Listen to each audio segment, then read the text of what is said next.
नमस्कार मित्रांनो, ठरलं तर मग या मालिकेच्या आजच्या भागात आता सुमनला अर्जुन आणि सायली यांनी व्यवस्थित समजावून सांगितलेलं आहे. आता नागराजच काहीच ऐकायचं नाही आणि तो काही बोलला तर त्याला अजिबात व्यवस्थित रिस्पॉन्स द्यायचा नाही असं सांगितलेलं आहे. आणि इकडे नागराजने प्लॅन केलेला आहे की सुमन आली की तिला हे बेशुद्ध पाडण्याच दूध गोड बोलून पाजायचं, तिला बेशुद्ध पाडायचं आणि मग महिप्तकडे जायचं. आणि म्हणून तो सुमनला गोड गोड बोलू लागलेला आहे. सुमनला तो म्हणतोय, तुला असं वाटत ना की मी वाईट आहे, पण मी वाईट नाहीये. अग मी इतक्या दिवस घराच्या बाहेर का जातोय त्याचं कारण तुला सांगू का? कारण मी बिझनेस डील करतोय पण ती बिझनेस डील नीट होतच नाही.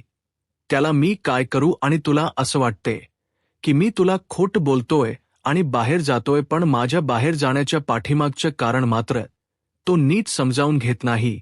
बर असू दे, सोड आता हे सगळं सोड आणि मी तुझ्यासाठी हे छान गरमागरम दूध आणलेलं आहे, तेवढं पी असं तो तिला म्हणत असतो. पण सुमन मात्र त्याचं काहीच ऐकत नसते. सुमन म्हणते, माझ्याशी अजिबात काहीच बोलू नका, मी तुम्ही आणलेलं दूध देखील अजिबात पिणार नाही. तेव्हा नागराज म्हणतो, ठीक आहे, तुला माझ्यावर राग आहे ना, मला मान्य, तू माझ्यावर रागव अग, पण मी तुझ्यासाठी एवढं छान दूध आणलेलं आहे त्याच्यावर तू का रागवतेस? आणि आता मी ठरवले की मी घराच्या बाहेर जाणार नाही. तेव्हा सुमन म्हणते, खरंच तुम्ही असं ठरवलंय का? आणि तुम्ही महिपच्या बाबत काय ठरवले? तुम्ही आता महिपला कधीच भेटणार नाही ना? तुमची आणि त्याची मैत्री नाही असं मला सांगा. तेव्हा नागराज म्हणतो, तू अजून त्याच गोष्टीत आहे का? अग बाई, मी तुझी शपथ घेऊन सांगतो की माझी आणि मैपची मैत्री नाही, मपतचा माझा काही संबंधच नाही. तर मी तुला काय सांगतोय, मी सगळं काही करतोय ते बिझनेससाठी करत होतो, समजते का तुला? बर आता माझ्यावरचा राग या दुधावर अजिबात काढू नको, मी आता तुला गॅरंटी देतोय ना. असं म्हणून तो तिला खाली बसवतो आणि तिच्या हातात दुधाचा ग्लास देतो आणि सुमन देखील त्याच्यावर विश्वास ठेवते आणि तो दुधाचा ग्लास तिने पिऊन मोकळा करून टाकलेला आहे. आणि नागराज खुश झालेला आहे. नागराज लगेच आतमध्ये निघून जातो आणि म्हणतो, आता ही लवकरात लवकर बेशुद्ध पडेल. आणि नागराज आतमध्ये गेला की तोपर्यंत इकड तिला चक्कर येऊ लागते, अक्षरशः तिला समोरच काही दिसन असं होतं आणि जवळच असलेल्या बेडवर ती धाडकन खाली पडलेली आहे. नागराज पलीकडे पडद्याच्या आडून तिला पाहत असतो आणि विचार करत असतो, आता ही काय अर्धा तास उठणार नाही, त्यामुळे मला जे काही काम करायचंय ते काम मी करून घेऊ शकतो असा विचार नागराजने केलेला असतो. आणि एका क्षणात सुमन मात्र इथं बेडवर आडवी पडलेले असते. नागराजने त्याचं काम अगदी चोखपणे पार पाडलेलं असतं. सुमनला गुंगीच औषध देण्यात तो यशस्वी झालेला असतो आणि आता तो महिप्तकडे जाण्यासाठी निघालेला असतो. इकडे प्रिया महिपच्या जवळ आहे, अजून देखील नागराज आलेला नाहीये. या गोष्टीमुळे प्रिया परेशान झालेली आहे.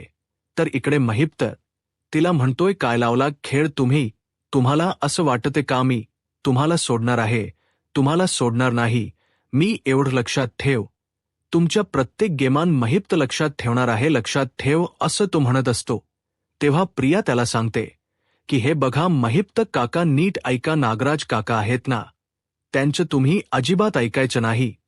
तुम्ही ऐकायचं असेल ना तर फक्त माझं ऐकायचं. तेव्हा महिप्त चिडतो आणि म्हणतो, नागराज काका, अगं मी नसताना, तो नसताना तर तू त्याला नागोबा नागोबा म्हणत असते. तेव्हा ती म्हणते, हो आहेस तो नागोबा, त्याच्यावर विश्वास ठेवण्यासारखा नाहीये, माहिती आहे नागोबा कसा असतो. नागोबा कधी पण डसू शकतो, तसा तो नागराज आहे, त्यामुळे तुम्ही त्याच्यावर अजिबात विश्वास ठेवायचा नाही. तुम्हाला विश्वास ठेवायचाच असेल तर तो फक्त माझ्यावर ठेवायचा, असं ती महिप्तला बोलत असते. आणि तेवढ्यात नागराज येतो आणि नागराजला कळतं की ही पोरगी आपल्याशी डबल गेम करत आहे, ही महिप्तला दुसरंच काहीतरी सांगत आहे. नागराज चिडतो, अक्षरशः तिच्या गळ्याला धरतो आणि तिला जोरात गळात दाबतं, आपटत तिला बोलतो की माझ्याशी डबल गेम करायची नाही. प्रिया, लक्षात ठेव. तुला काय वाटते? तू मपतला तुझ्या बाजूला ओढून घेशील आणि तुम्ही दोघेजण एकत्र येऊन माझा गेम कराल काय? मी सोडणार नाही. प्रिया, असं केलं तर लक्षात ठेव, माझ्याशी डबल गेम करायचा नाही, असं म्हणून तो चिडून तिच्या अंगावर जातो. तर प्रिया देखील चिडून त्याच्या अंगावर जात म्हणते की तुला कळतं का काय करतोय? मी काय बोलते ना ते तुमच्या लक्षातच आलेलं नाही. मी कशासाठी बोलते कळते का?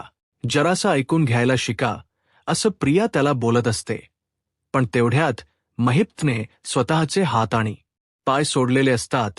प्रिया आणि नागराज हे आपापसातच भांडत असतात आणि महिप्त मात्र त्यांच्या भांडणाचा आनंद लुटत असतो. त्याला कळत असतं की या दोघांची अजिबात पटत नाही आणि तेवढ्यात तो म्हणतो, तुम्हाला काय भांडायचं ना ते भांडा, मी तर निघालो, असं म्हणून पत पळत सुटतो. तो आणि त्याच्या पाठीमागे नागराज आणि प्रिया पडू लागतात. महिप्त मात्र जोर जोरात पळत असतो. आता महिप्त आपल्या हातातून सुटला या गोष्टीचा पश्चाताप नागराजला झालेला असतो.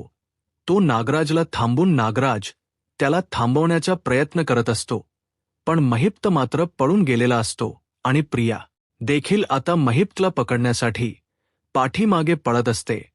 महिप्त जवळच असलेल्या एका निळ्या कॅनमध्ये जाऊन बसलेला असतो आणि त्या दोघांच्याही नजरेतून तो अगदी लांब गेलेला असतो.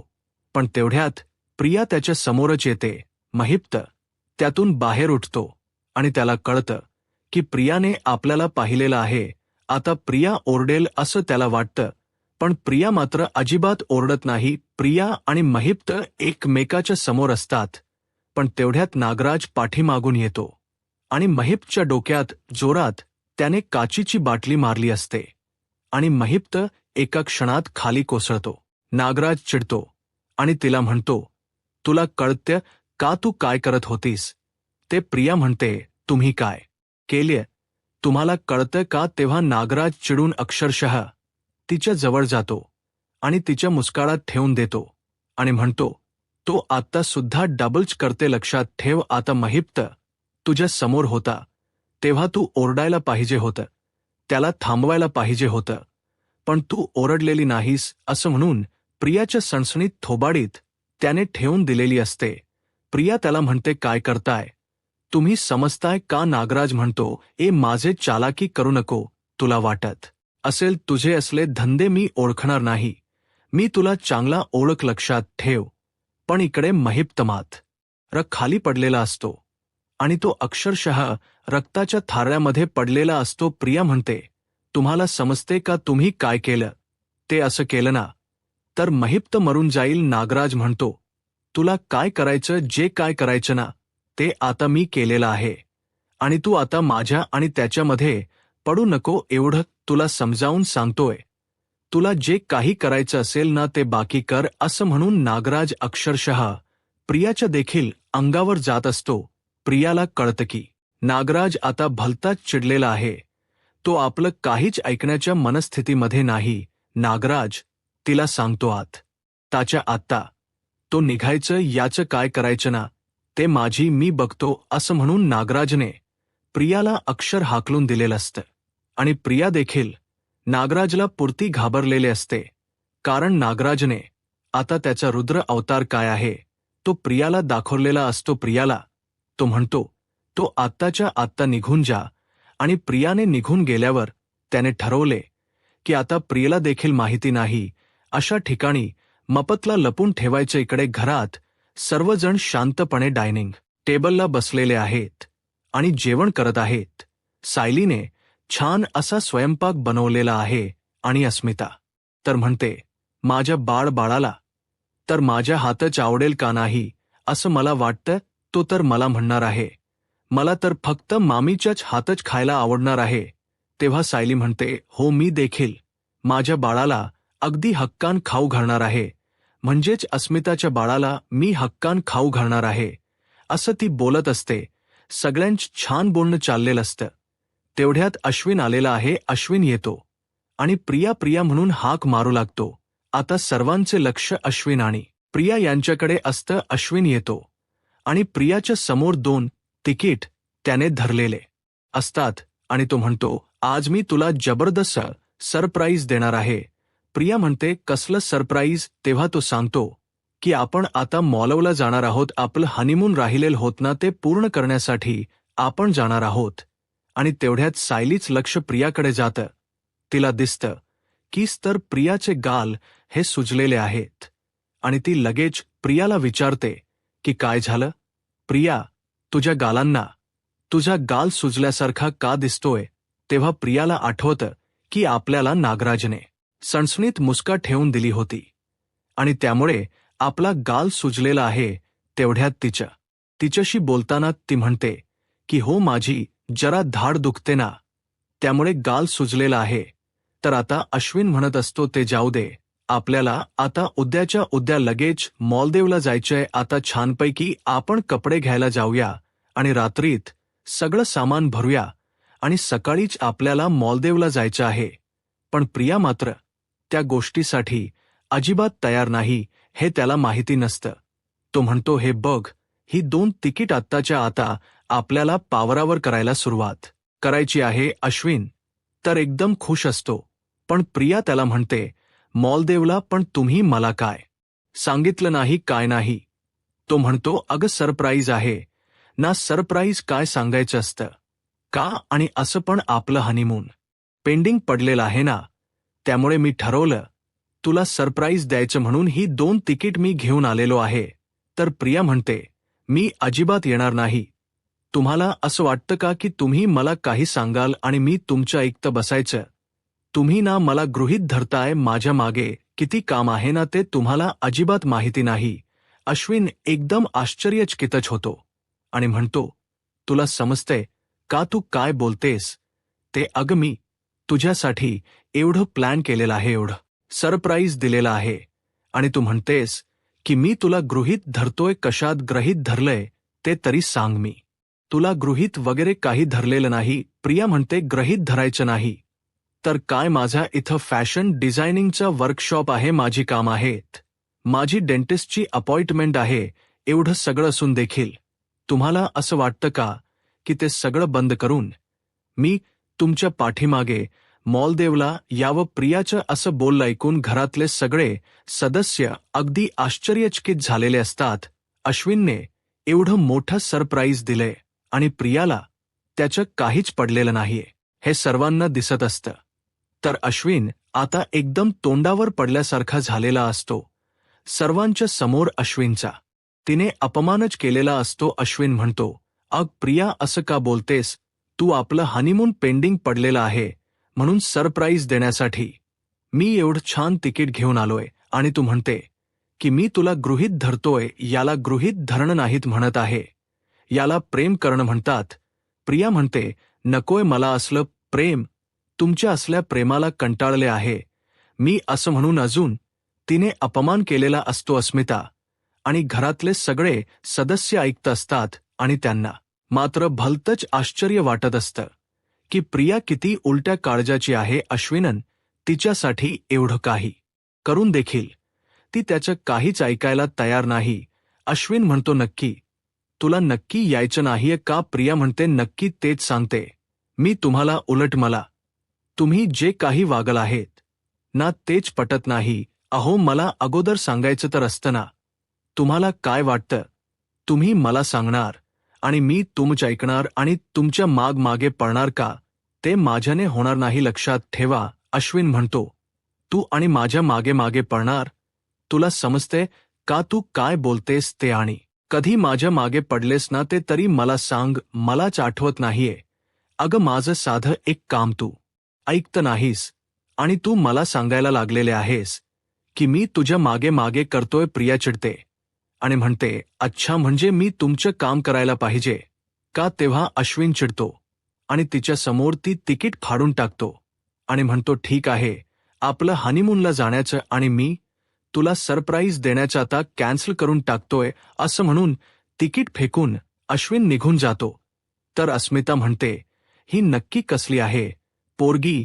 ही कुठल्या जगात राहते ना, तेच मला कळत नाही. तेव्हा सैली म्हणते, ती कसली आणि काय आहे ना, ते मला चांगलं माहिती आहे आणि ती कोणत्या जगात जगू शकते ते देखील मला चांगलंच माहिती आहे. अश्विन प्रियाता त्यांच्या रूममध्ये निघून गेलेले असतात, तर इकडे प्रतिमा सुमनला हाक मारत आहे.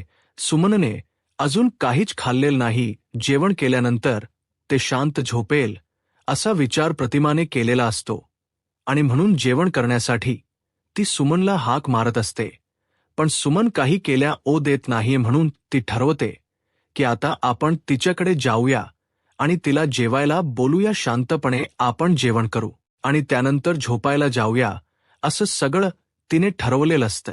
आणि त्यासाठी ती सुमनकडे जाण्याचं ठरवते. आणि जेव्हा ती सुमनच्या रूममध्ये जाते तेव्हा तिला आश्चर्याचा धक्काच बसतो. सुमन चक्क रूममध्ये झोपलेले आहे, पण ती ज्या अवस्थेत झोपलेली असते ते पाहून प्रतिमाला आश्चर्याचा धक्का बसतो. कारण सुमन असं झोपणारच नाही हे तिला माहिती असतं. सुमनला जर का झोपायचं असतं तर ते नीट व्यवस्थित झोपली असते. असे बेडवर एका कडेला कोण झोपतं असा विचार ती करते. आणि तेवढ्यात तिला दिसतं की तिच्या जवळच एक काचेचा ग्लास आहे. त्यामध्ये दूध होतं आणि कदाचित तेच दूध सुमन पिलेली आहे आणि ती झोपलेली आहे का तिला कोणीतरी झोपेच औषध दिले असं देखील आता प्रतिमाला वाटलेलं असतं. आणि तिची शंका रास्त आहे. हे आता तिला जरा वेळानेच कळणार आहे. तर इकडे सायली, अर्जुन त्यांच्या बेडरूममध्ये बोलत बसलेले असतात आणि तेव्हा अर्जुन सायलीला म्हणतो की आज तू सुमनला खूप काही व्यवस्थित सांगितलं आणि त्यामुळे सुमन अगदी नागराजशी चांगलंच वागणार आहे, म्हणजेच ती त्याला चांगलाच धडा शिकवणार आहे, असं तो सायलीला सांगत असतो. तर आता सायलीला काळजी वाटत असते. ती म्हणजे अश्विनची. सायली म्हणते प्रिया अश्विनशी खोट बोलते. हे अश्विनला समजलंच पाहिजे, कारण प्रिया किती खोटाडे आहे ते तुम्हाला आणि मला माहिती आहे, पण ते अश्विनला माहिती नाही. त्यामुळे प्रियाचा सोक्षमोक्ष लावणं गरजेचं आहे. तेव्हा अर्जुन एकदम आश्चर्यचकित होतो आणि म्हणतो, तुला कळतं का तू काय बोलतेस? तो अश्विन तुझ्याशी नीट देखील बोलत नाही. मला कळतच नाही की सायली तू कोणत्या मातीची बनलेली आहेस. त्याला प्रत्येक सदस्यांचा तू किती विचार करते नक्की. तू याच घरात जन्मले आहेस असं मला वाटतं कधी कधी, कारण तुझा प्रत्येक विचार असतो ना तो घरच्यांच्या भोवतीच फिरत असतो. अस्मिता झालं की आता तुला अश्विनविषयी एवढं प्रेम वाटतं. तो अश्विन तर तुझ्याशी नीट बोलत देखील नाही. उद्याच्या भागामध्ये आपल्याला पाहायला मिळतं की प्रियाला रेड हॉड पकडण्यासाठी सायलीने तिच्या मैत्रिणीला म्हणजेच प्रियाच्या मैत्रिणीला फोन केलाय आणि तिला विचारलंय की प्रिया तुझ्याकडे मुक्कामाला होती असं प्रियाने सांगितलेलं आहे. तेव्हा ती म्हणते, प्रिया अहो 2 वर्ष झालं तिची आणि माझी भेटच नाहीये आणि ती कशाला येते माझ्याकडे मुक्कामाला. तेव्हा सायली आणि अर्जुन यांना कळतं की प्रिया ही काहीतरी मोठा कांड करत आहे आणि त्यामुळेच अश्विनला आणि घरातल्या प्रत्येक सदस्यांना खोट बोलत आहे. आणि त्यामुळेच अश्विनच्या समोरच त्यांनी प्रियाला तो प्रश्न विचारलाय की त्या दिवशी रात्री तू कुठे होते. तेव्हा प्रिया चिडते आणि म्हणते, तू कोण ग मला विचारणारी, आणि काय संबंध तुला मला विचारायचा. तुझा माझा काही संबंध नाहीये. मी फक्त माझ्या नव्याला प्रश्नाचे उत्तर द्यायला बांधीलय. तुला प्रश्नाचे उत्तर द्यायला मी बांधील नाहीये. असं म्हणून या सायलीच्या अक्षरशः अंगावर जात असते. आणि तेव्हा अश्विनला देखील या गोष्टीचा आश्चर्य वाटते की नक्की प्रिया होती कुठं. आता प्रिया कुठं होती हे अश्विनने जर का तिला विचारलं तर अश्विनला प्रिया त्या गोष्टीचे उत्तर देऊ शकणार नाही. आणि त्यामुळे चिडलेला अश्विन आता प्रियाच थोबाड खोडलेलं आपल्याला पाहायला मिळू शकतं. कारण प्रिया धादात खोट बोलतीय आणि ती का खोट बोलतीय हे मात्र अजूनही ती सांगत नाही. पण जेव्हा अश्विन या सगळ्या गोष्टीचा तिला जाब विचारेल तेव्हा प्रियाकडे मात्र या गोष्टीच काहीच उत्तर नाहीये की ती नक्की कुठे होते. कारण ती तर महिपतोवर पहारा ठेवत होते आणि ती तर ही गोष्ट सांगू शकणार नाही. आणि त्यामुळे चिडलेला अश्विन आता प्रियाला सोडणार नाही. तो तिचा मुस्काळ खोडेल आणि कदाचित तिला घरातून हाकलून देखील देईल. आता पुढे काय होईल हे पाहायला आत्ताच माझा महाराष्ट्र या यूट्यूब चॅनलला सबस्क्राईब करा. धन्यवाद.